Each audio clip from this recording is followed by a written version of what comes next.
Greetings and welcome to the Forney Museum of Transportation here in Denver. I'm Christoph Keim, the Executive Director, and I'm going to be giving you a tour of our facility.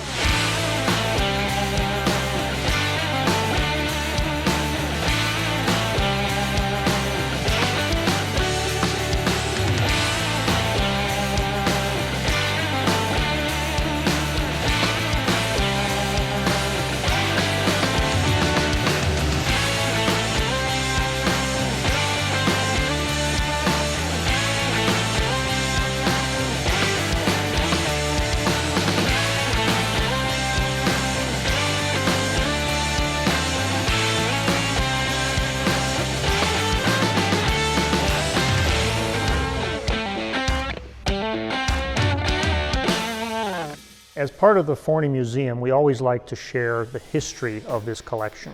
The beginning of this collection started with a 1921 Kissel Tourister, and that particular vehicle was a gift from Mrs. Forney and their two children. And the idea was to try and keep Mr. Forney at home once in a while so that he wasn't always at Forney Industries. Unfortunately, their plan to create a hobby for him to stay at home didn't work out. The car was promptly taken to the nearby Forney Industries facility, and hence that became the beginning of this collection. So in 1968, J.D. Forney partnered with a very prominent Denver physician and surgeon by the name of Dr. James Arneal. And Dr. Arneal's connection to the collection, if you will, was the rail component. So as we begin the tour, we'll go down this way and I'll show some examples of the Forney welding equipment that made this particular collection possible. Here we have a variety of Forney welding equipment on display that dates from probably the late 1930s, early 40s up through probably about the 1980s. And so it gives some early examples of some of the equipment that Forney Industries produced here locally. In addition to that, we also have some portraits of our founding members. We have a portrait over here of J.D. and Rachel Forney, and they're the ones that started the collection, and they were both very active until their passings in the late 1980s and early 90s.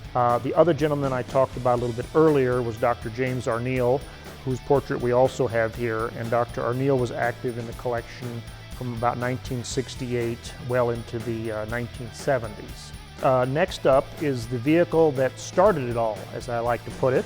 Here we have our 1921 Kissel Tourister, and as you can see, it's partially disassembled. The vehicle had not been run in probably about 35 years, and when our volunteers attempted to get the vehicle running again, some of the very antiquated components failed, and so we are in a process right now of raising some funds to try and get it back on the road. We're likely going to have to source some craftsmen to custom make some of the components that failed and that need to be replaced at this time. So the next exhibit I'd like to talk a little bit about is this 1923 Kissel Gold Bug. And this particular vehicle was actually Amelia Earhart, the famous aviator's first automobile.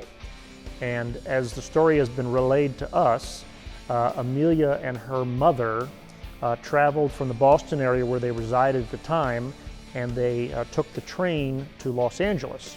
And while in Los Angeles, they met up with her father, and he decided to assist her in purchasing this particular vehicle.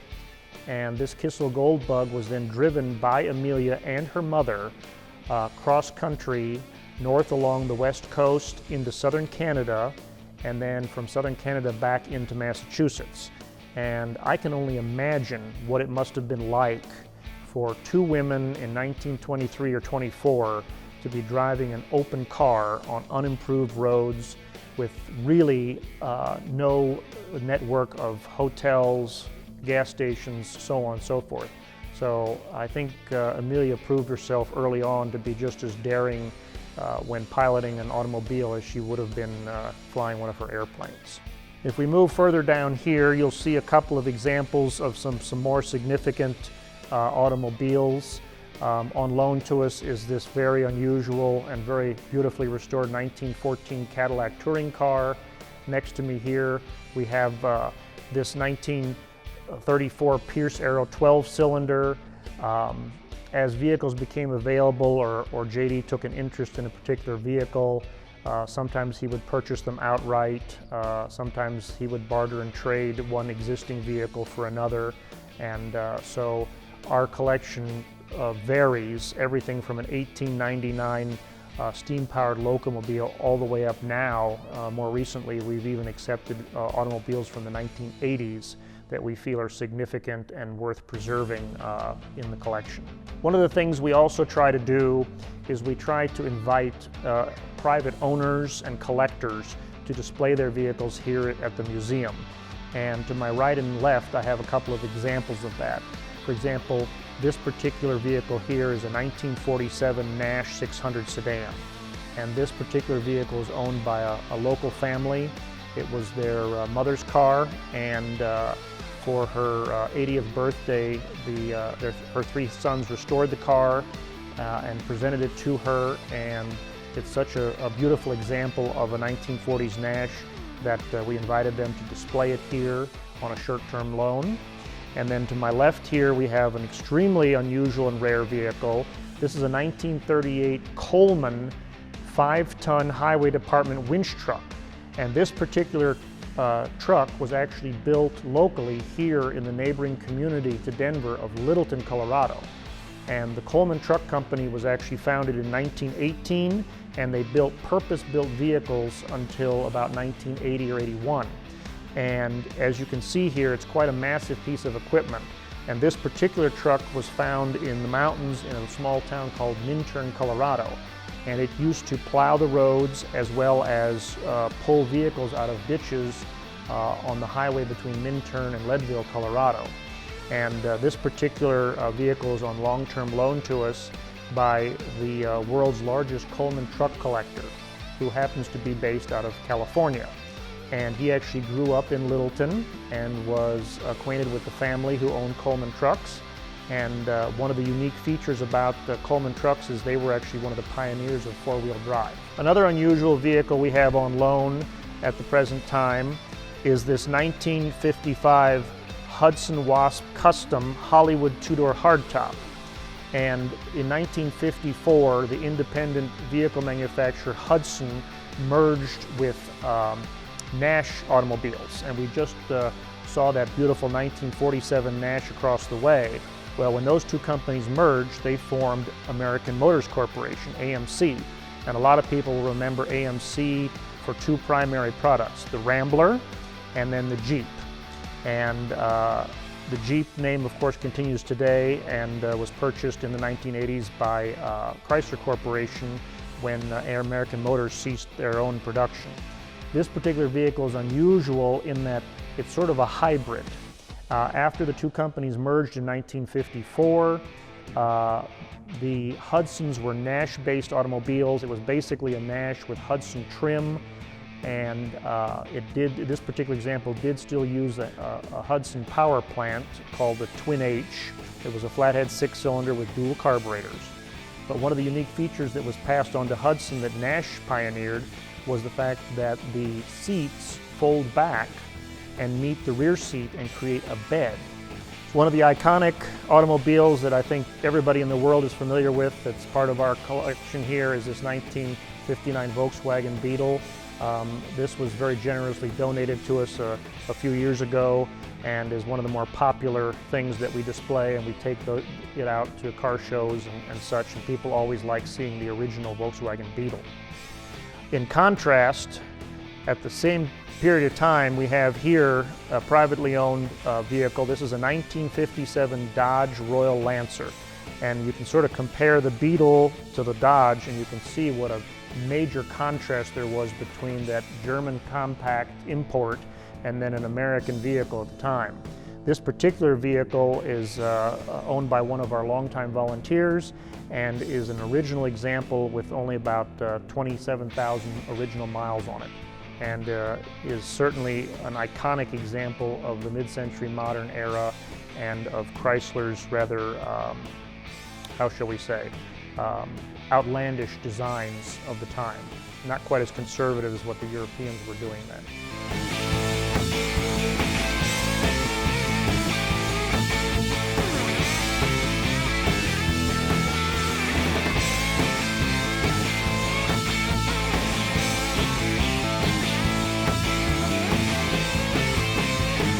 So one of the unique features about the Forney Museum that we started about a dozen years ago is that every 3 to 4 months we rotate out a special exhibit. And those special exhibits vary and can be anything from trucks to motorcycles, vintage, camping trailers, but primarily they're different types of automobile related themes. Our current exhibit that's on display through the end of January are Triumph automobiles. And for example, here behind me, we have an extremely rare example of a Triumph. This is a 1960 Triumph TRS Le Mans Racer. And this is one of 4 vehicles that was built for the Le Mans race. And it was raced in 1960 and 61. And of the 4 that were originally built, all 4 do survive. And this is an original unrestored example here, and is basically as you would have seen it coming off the racetrack in 1960 or 61. Another very significant Triumph-based automobile that I'd like to show you is this 1960 Triumph-based Italia 2000. And this particular silver sports coupe here has an all-aluminum handcrafted body, and this is one of only 329 that were manufactured. There was a Triumph dealer in Naples, Italy, and this particular gentleman was a big fan of the Triumph sports cars, but he wanted to create something a little more unique that could sort of highlight the Triumph drivetrain, but also have sort of more of an Italian custom designed look. A lot of people, when they've been coming in to see this exhibit, at first assume that it's a James Bond Aston Martin. As we go further through the Triumph exhibit, I'm going to point out a couple of the more significant pieces. We have pretty much a full complement of Triumphs from 1929 all the way through the end of their production in 1981. One of the more significant automobiles, and sort of was the first foray into the American market by Triumph, is this 1949 Triumph 2000. And this is on loan to us by a Triumph enthusiast and collector in Cheyenne, Wyoming. And this particular vehicle is very unique in that not only is it a very elegant looking roadster, somewhat resembling a Daimler or a Jaguar of the period, but it also has a very, very unique jump seat setup. And if you look closely, you'll see that the trunk area actually houses 2 folding small jump seats. And in addition to that, part of what we would call the trunk lid, or the boot, as the British would say, actually contains a windshield, so that the rear passengers are protected from the wind in addition to the front seat driver and passenger. As we continue through the Triumph exhibit, I want to point out 3 very similar roadsters. We have this red one right here from 1968. We have another 1968 example here in light yellow, as well as this gorgeous midnight blue. And for whatever reason, the Triumph automobiles were in series, model series. And for example, some of the early ones were called the TR2. It progressed to the TR3, TR4, and logically the TR5 would have been the next example. However, for the US market, what would have been the TR5 was labeled the TR250. And so the yellow and red examples are US spec Triumphs. However, this navy blue one is actually a European version that was delivered new in Germany. And it, in fact, was called a TR5. What's unique about these is they had what was called a Surrey top. And if you look closely, you'll notice that the center section of the top, which is actually a hard top, is removable. However, if you want to open the car even further, you can also remove the rear window portion.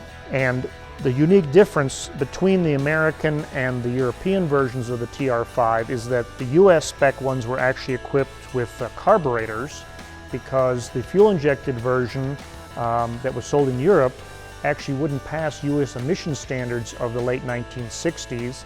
And so as a result, the US spec TR5s continued with the traditional carburetor setup. One of the more well-known Triumph models in the United States, and I think when a lot of people think of Triumph, the name Spitfire comes to mind. And this particular example here, which is finished in a very unique aqua blue, actually belongs to one of the Forney Museum's volunteers. And she helped to organize and spearhead this particular exhibit. And she owns and drives this Spitfire very regularly. And that was one of the more popular models built in the late 1960s and into the 70s by Triumph. Sort of a variation on the traditional Triumph is this 1970 GT6. This actually is a fastback coupe with a hatchback, and these were actually designed and built to compete with the MGB, which was MG's version of this particular coupe. Not nearly as many of these were produced or sold, and my understanding from the Triumph folks is this is perhaps one of the more desirable and collectible models at this time, and their value has really increased considerably. A very, very unusual example of a Triumph, and not ever actually sold or really seen in the United States, is this 1973 Model 2000 Mark II sedan, or as the British would have called it, saloon. And these were sold in many parts of Europe, as well as places like Australia and New Zealand. And this was Triumph's foray into the full-size car market at the time. And if you're familiar with British cars, you'll notice that it bears a strong resemblance to the British Rover as well. And this particular example was imported by its current owner from England in 2018, and he's very active in the Triumph Club. And it's certainly a unique piece and not something that the average person here in the United States would recognize or be able to identify. Another example of the GT6 is this slightly newer 1973 version. As you can see, it's slightly more streamlined and a little more up-to-date, if you will. A lot of people liken it to the Z series Datsuns of the period. Certainly a competitor of sorts, if you will. And again, just another nice example of a GT. As we move along, we have a couple more examples of the Spitfires. Here we have a Spitfire in the hardtop configuration with its hardtop in place.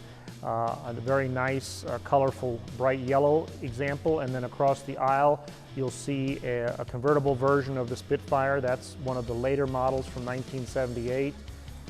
And it is not actually British racing green. Everybody seems to think that any British automobile that's painted green is British racing green, but Triumph actually offered a variety of different greens throughout the years. And then an example of the very end of Triumph production is this TR8, and this very unique sort of wedge-shaped design was critically acclaimed when it came out, and most of them were equipped with a smaller six-cylinder engine. However, this particular example, the TR8, which was the final production model, is actually equipped with a Rover source 3.5-liter V8. And as small and light as these cars were, I can only imagine the performance one could get out of a V8 equipped Triumph.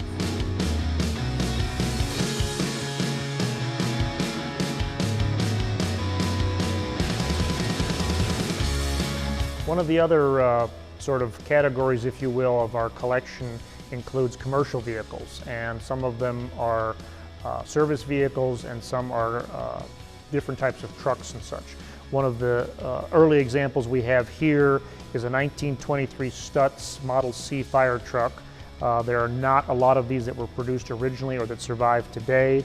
This particular fire truck came out of New York State, out of a small town, and was purchased by our co-founder, Dr. Arneal, and was added to the collection in 1974.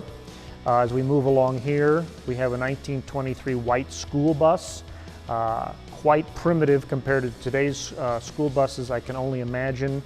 The seating for the children inside are just wooden benches, and the body of the school bus is all wood. And I can imagine it was somewhat of a rough ride and kind of noisy. But I guess the kids didn't care when they were young. We also have a couple of examples of fire equipment. We have a recently donated 1934 Ford V8 fire truck that we've taken out for a couple of parades and car shows. A lot of fun to drive. Then a piece that we just recently acquired is this 1970 International. It is actually a fire assist vehicle that came from a small community south of Denver that actually no longer exists in its current name.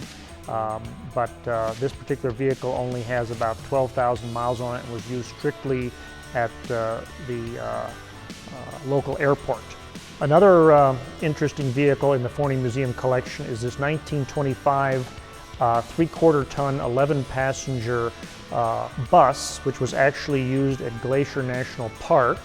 I can only imagine the slow pace at which it gave tours to the visitors to Glacier National Park. It's only equipped with a 4-cylinder engine, and as large and heavy as it is, it probably navigated the mountain passes at perhaps 30 miles an hour at best. But certainly a unique part of the National Park System history. Next, we have a 1922 Sampson. This is a very early version of a commercial truck. As you can see, quite primitive, open cab, very basic, simple vehicle. It actually wasn't rated for tonnage, but for yards, and this was considered a 1-yard commercial truck at the time. As we move along, here's a very familiar looking vehicle. This is actually a 1927 Ford Model TT truck. As many people who are familiar with the history of the Ford Model T know, the Ford Model T was available in all sorts of configurations, whether purpose-built or custom-built by owners. And this particular truck features a gorgeous wooden cargo bed, grain bed, and is a little bit heavier duty than the passenger cars, but just as reliable. Next, we have an example of a 1935 Chevrolet. This particular vehicle is an actual hydraulic dump truck and was used here locally in service in the Denver area for a number of years. And after its restoration, the donor very generously passed it on to the Forney. We have an extremely early example of a commercial truck. Here is a 1909 International Harvester. Essentially, if you look at it, the first impression is that it's a horse-drawn buggy, which for many intents and purposes, that is what it is. It's actually a motorized buggy. A lot of people would have referred to these as high-wheelers because they rode high on the large diameter wooden spoke wheels that were common of the horse-drawn vehicles. And this is just an example of an early commercial motorized vehicle. And then as we move along here, we have a part of Denver's history here. This is a 1931 Ford Model A U.S. Postal mail truck. And this particular mail truck was actually used here in the Denver metro area for a number of years. My understanding from the owner is that it was used from new in 1931 until the late 1960s. And in having operated this vehicle, one realizes very quickly how top-heavy it is. And again, not something built for speed, but for practicality, and just sort of a unique piece that has survived. And then one of the last trucks here on display is yet another white. This is a 1926 white truck that was actually owned and used by the Chevron oil company in western Colorado on the western slope. And this particular truck was actually used by Chevron for many, many years and was not retired until the mid-1980s. So needless to say, I think Chevron got their money's worth out of this particular work vehicle.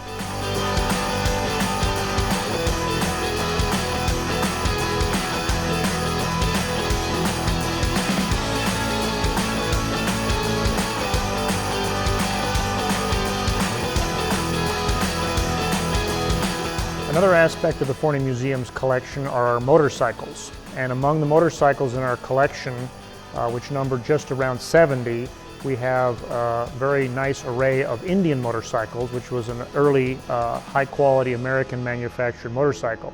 They date from this very early 1913, And as you walk down the display all the way to the last year of the original Indian motorcycle production of 1952.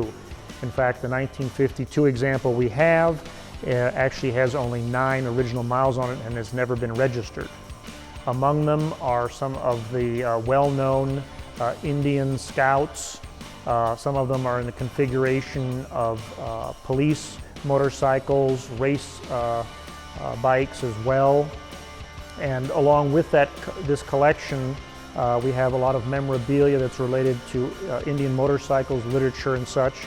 And this particular collection was actually donated to the museum a number of years ago by the Timmy Foundation of Pueblo, Colorado. And then as we go down here, we get into the Indians of the 1940s.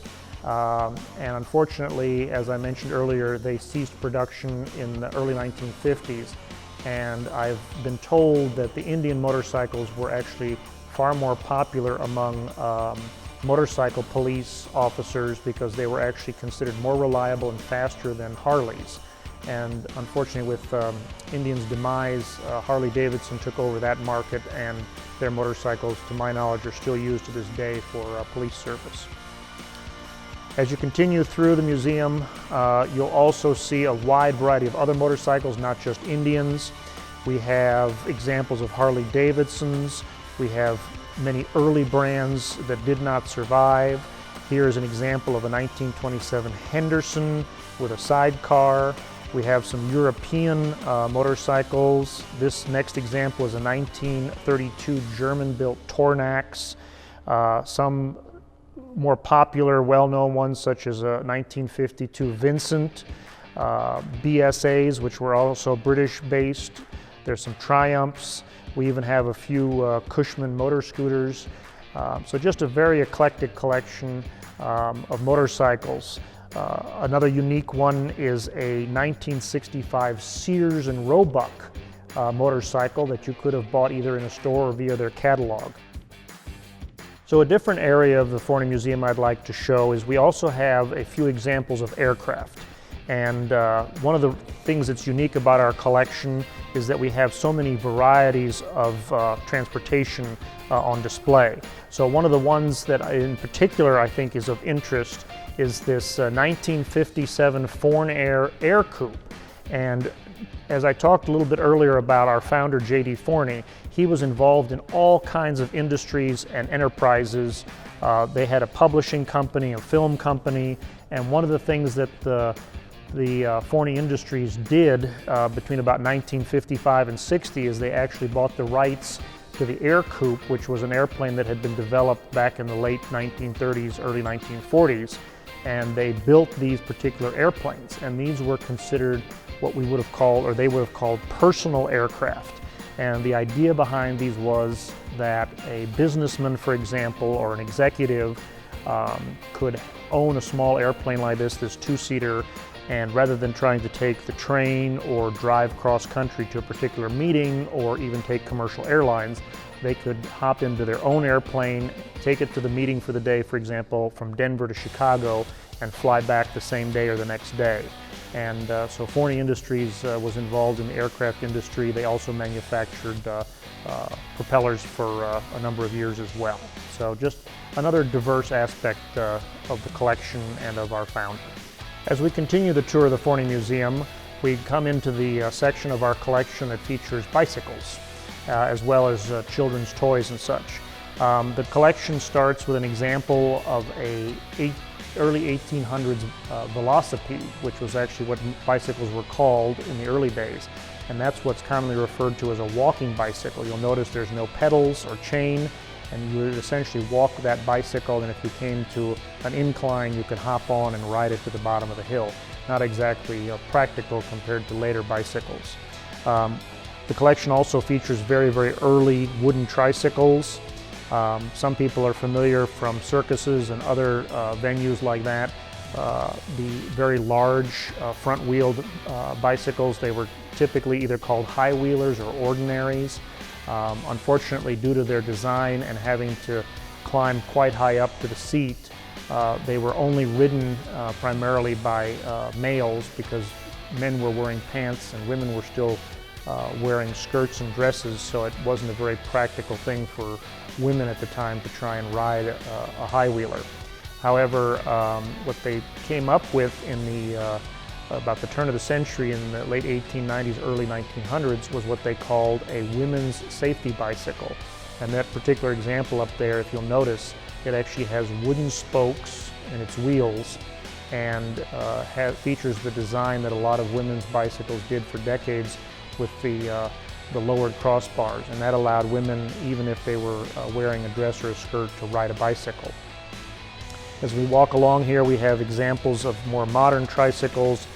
We have quite a collection of pedal cars, and it sort of features the transition as well as bicycles developed. We even have some unique ones. A lot of people have seen the tandem bicycle for two. The collection even features a quad pacing bicycle that would have been used in races. And as we move further along, we get into some of the bicycles that are more familiar to the public, some of the racing bicycles, a lot of the Schwinn's that were popular with kids in the 40s and 50s. We have some very unusual bicycles. If you look up there, we have a 1900 Columbia Model 108, and it's actually a shaft-driven bicycle. It does not have a chain. And then below it is a treadle bicycle, which actually is operated by pumping the pedals and is cable operated. So there were a lot of variations of bicycles through the decades. A lot of people from the 70s and 80s might have tried to learn and owned a unicycle. Those were, of course, popular in circuses, especially with the clowns. And then as the bicycles progressed, then obviously we got to things like mountain bikes and road racing bikes. And so the bicycle collection basically represents the early 1800s all the way through into about the 1990s. One of the things that the Forney Museum is very proud of is how eclectic and unique many of our artifacts are, and the fact that we don't have a very typical single theme collection. Although it's somewhat of a stretch when it comes to considering a tractor or farm equipment transportation, we do feature a couple of tractors. J.D. Forney was raised in a rural area on a farm, and hence some of these pieces. Behind me here is a 1923 Case steam traction engine. Prior to them being called tractors, they were referred to as traction engines. This particular example here is steam powered. Could either be fired by coal or wood. These particular tractors were not used for planting crops or plowing the ground as much as they were for harvesting. You'll notice here the very large green and yellow flywheel. And to that, the farmers would have attached a large leather belt, and in front of the traction engine, they would have parked a threshing machine. And this particular traction engine would have sat still while powering the thresher. And then the threshing machine was used for the harvest purpose, and then as they went through the field, they would move both pieces of equipment. Because of their high cost at the time in the 20s, these were typically owned by a farm co-op, so a number of farmers would go in and own one. They would share it and move it from each other's fields and help each other operate it and utilize it. In front of it are a couple of examples of pedal cars of various tractors, which were popular with kids in the 1950s. And behind this, we also have a much more modern example of a case. This particular one dates from 1941, and we thought it would be interesting to feature a very, very early steam-powered tractor, and then by comparison, a much more modern gasoline-powered tractor. And this particular case was donated by a gentleman a couple of years ago, and we actually take this out to a lot of farm shows and have driven it in a couple of parades as well, and it's a lot of fun. Kids love to see those. Another facet of transportation that the Forney Museum features and displays on a regular basis are horse-drawn vehicles, and we have a wide variety ranging from the early 1800s all the way up through the early 1900s. For example, here we have an 1887 Brewster-built opera carriage. Brewster was a very prominent carriage builder, and they actually went on to build custom bodies for high-end American automobiles, as well as their own automobile in the early 1930s. As we move along here, the next example is a late 1880s funeral coach. A lot of our guests comment on how short it appears, and one of the things I point out to folks is the fact that people decades ago were actually not as tall as they are today, hence the shorter carriage. But again, something that a lot of people have forgotten about and don't realize was a purpose-built vehicle even in the horse-drawn era. The next example here is a Studebaker-built mail wagon, and this would have been used predominantly in rural areas and to deliver the mail, and typically a single occupant, of course, along with whatever packages or mail were being delivered. And Studebaker was one of the very, very longest surviving manufacturers of vehicles, starting in the horse-drawn era and moving into the modern era. They built their first wagon in 1852, and below this particular mail wagon there's a photograph of a 1964 Studebaker purpose-built mail delivery van. So Studebaker's vehicle production spanned over 120 years, and it was at the time the oldest vehicle manufacturer in the United States. Then you have something here that was a little more elegant. This is late 1800s wedding carriage, very elaborate, with a velvet interior, some fringe, and a lot of different colors and gold leaf, something that would have been used by the wealthy or the aristocrats for weddings or other formal purposes. And the final example we'll show you here today is this Holland and Holland. It's a British-built carriage, sort of the British equivalent of a stagecoach as we know them here in the United States. These were called park drags, and they were either used to transport a large number of people. This particular one, they said that you could hold and carry up to 18 passengers, although I don't think I would want to be one of the 18 on this particular carriage. But again, a very nice, unique piece.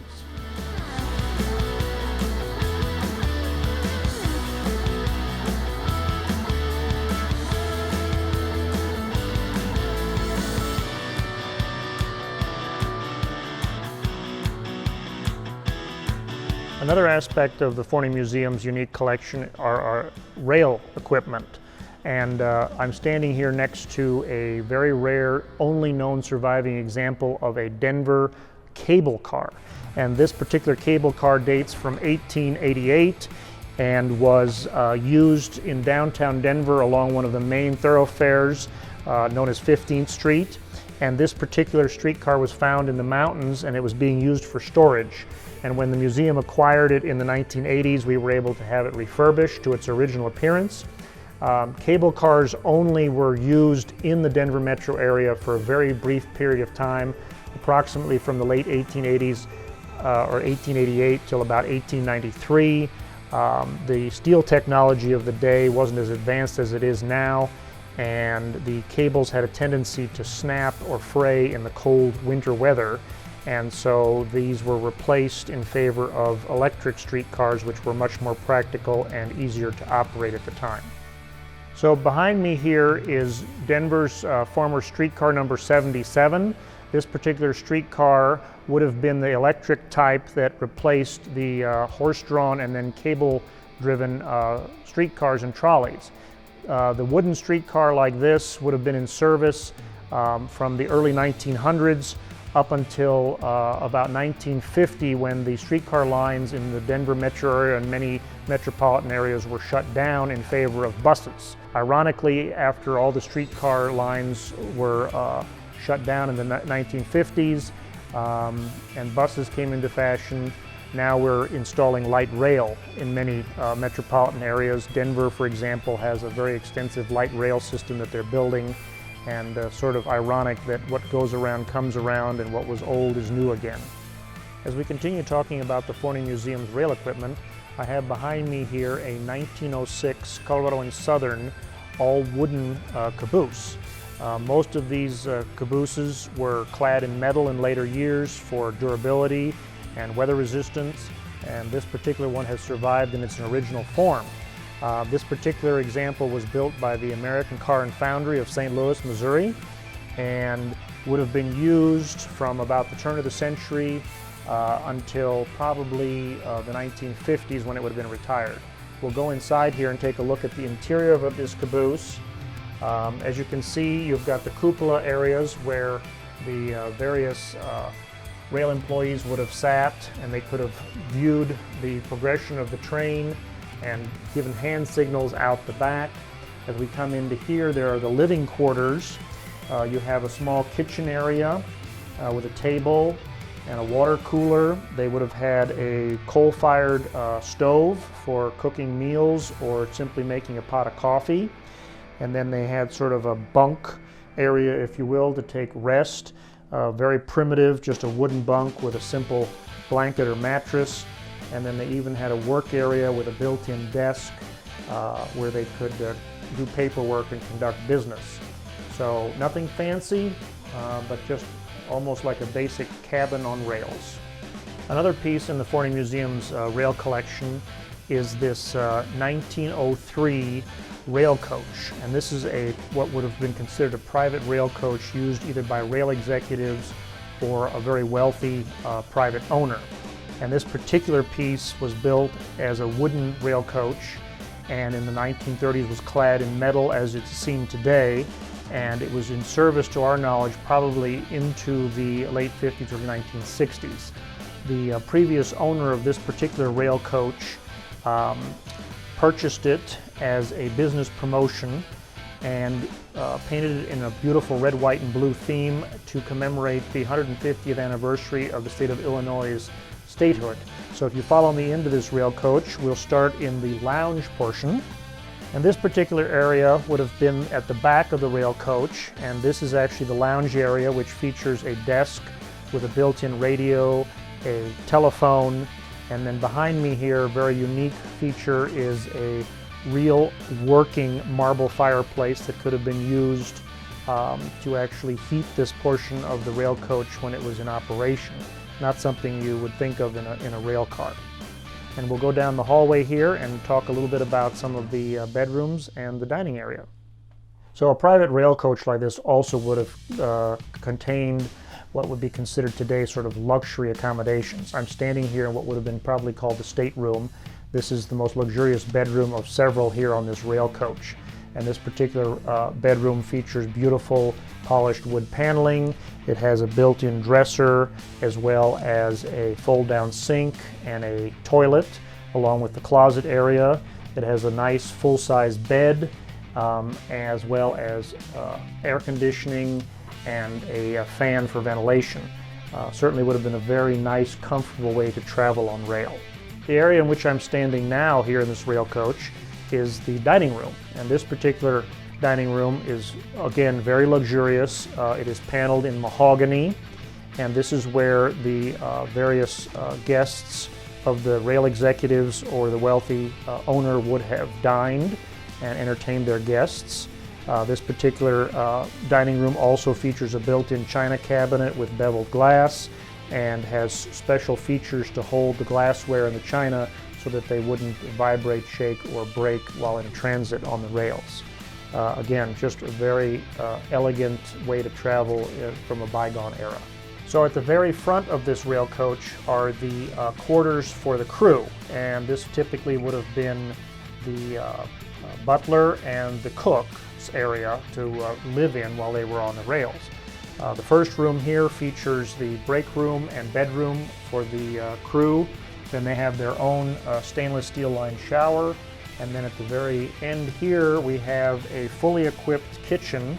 And this particular kitchen area actually has its own refrigerators, a typical sink, and it even has a diesel fuel heated stove. Somewhat unique. We wouldn't necessarily think of using diesel fuel to cook our food these days, but it was practical and that's what worked at the time. The next area of the museum we're going to tour is our train area, and we call it the train pit because it's a lowered area here in the museum, and it houses a majority of the rail equipment in our collection. we're very fortunate in that we can keep all of our rail equipment indoors out of the weather, unlike a lot of museums where they have to house things outside. One of the things I'm walking by right here is a very, very early luggage cart, and these would have been used at the railroad stations, and they would unload passengers' luggage onto this and either take it to their waiting horse-drawn carriage or automobile and take it to the hotel or the home where they might have been staying at the time. As we walk along here, we're walking between the Caboose that we talked about earlier, as well as the Polk Brothers rail coach, which would have been the private rail coach, featuring the mahogany paneling and other wonderful features for traveling. Over here to my right, we have the only known surviving example of a Colorado and Southern Railroad rail coach. It is still in its original wooden construction and is on our project for restoration because, as you can imagine, anything that was wooden that was stored outdoors really suffered from the elements, especially here in Colorado with our Four Seasons. To my left here, we have an example of a rail inspection car, which was typically a 1 or 2 staffed vehicle that would go out on the rails to inspect ties and check rail conditions. And along with this rail inspection car is a whole variety of hand tools that would have been used to maintain the rails and the tracks before the modernization with robots and hydraulic equipment and such. A lot of hand tools, a lot of very labor-intensive work for the railroad crews. Above that, you can also see an original period Rio Grande sign that hung at the main Rio Grande control tower here in Denver. That was generously donated to us by Union Pacific, refurbished, and recently hung for the public to enjoy. As we walk along, again on my left, we have another piece of Denver rail history.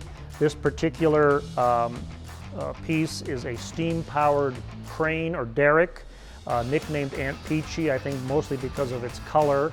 But this was used here in Denver in the rail yard for many, many years, and when it was retired, it was donated to the Forney Museum.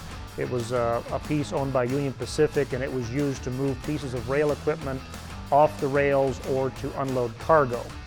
On my left, we're walking by a Rio Grande dining car. This particular piece is called the Pikes Peak dining car. It was one in a series of several built at the time, and ours is one of only a few that survived, and it's currently undergoing an interior refurbishment, and we hope to open it for tours so that folks can see what it was like to dine while traveling on the rails. And then the piece here to my left, we recently acquired. It was donated to the Forney Museum by Union Pacific in 2017.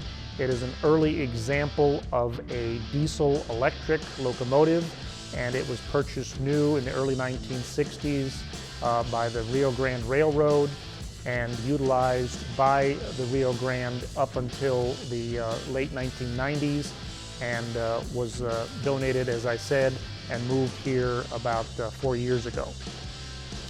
As we walk along here, we'll continue up to the front of the museum, and you'll see the last 3 significant pieces of rail equipment. To my left here, we have a typical steam locomotive and tender from the Chicago and Northwestern system. We acquired this a number of years ago, and the 444 gives people an idea of what a traditional locomotive would have looked like in size and configuration. And we purposely parked it across the aisle from our most significant rail piece, which is our Union Pacific Big Boy number 4005. Of the 25 that were originally built, only 8 survive today, and we have one of the 8 surviving examples here in our collection. It has not been operational since the early 1960s, and when these locomotives were being scrapped, Dr. Arneal from the museum was able to talk Union Pacific into saving and donating those 8 locomotives, and they are distributed across the United States in various rail venues and museums. To give you a perspective, one of the things we talk about is just how massive this particular locomotive is. It is 135 feet long, and if you compare it to the other steam locomotive across the aisle, it is considerably longer. It stretches all the way to the front of the museum, and it just gives one a perspective on how massive these pieces of equipment were. The driving wheels you see here are 5 feet in diameter, and this particular piece of equipment, empty without any fuel or coal, in the tender weighed 560 tons, which in perspective is just an incredibly massive piece of equipment. Because of its sheer length, it also had what they called an articulation connection. There's a pin about halfway to the front of the locomotive that allowed the front of the locomotive to rotate ever so slightly in order for it to navigate some of the curves on the railroad. This particular piece has received a cosmetic restoration by the museum. This big boy is significant in that it is the only one where Union Pacific attempted to convert it from coal to fuel oil or diesel fuel operation. By the time that these were in full use in the 1940s and early 50s, diesel locomotives were coming into fashion, and because of the huge amount of capital that had been invested in building these, Union Pacific was hoping to repurpose them as diesel locomotives. Unfortunately, that attempt was unsuccessful, and this particular example was turned back to coal. The other significant piece of history related to this locomotive is the fact that it's the only one that was involved in a serious accident. Back in the early 1950s, it derailed with a full complement of livestock cars behind it, and unfortunately the crew of 3 were all killed. But again, because of the large cost involved in manufacturing these, this particular locomotive was repaired and put back in service for a number of years. An interesting thing that I've learned since being here at the Forney Museum is that there are a number of steam enthusiasts throughout the United States, and one of their very favorite pieces of rail history, steam rail history, are the big boys. And we have visitors from all over, not only the United States, but Europe and Asia, and their entire vacation to the United States revolves around visiting all 8 of the surviving big boys. So quite a unique piece. And then across the aisle here, we have an example of a steam-powered rotary snowplow. And this particular snowplow was used here in the Colorado Mountains, and it features some extremely sharp, heavy-duty metal blades, and when this thing was in operation, it could not only blow the snow off the tracks ahead of a locomotive or a train, but it also could chop through ice and remove that from the tracks as well. So again, another piece of Union Pacific and America's rail history.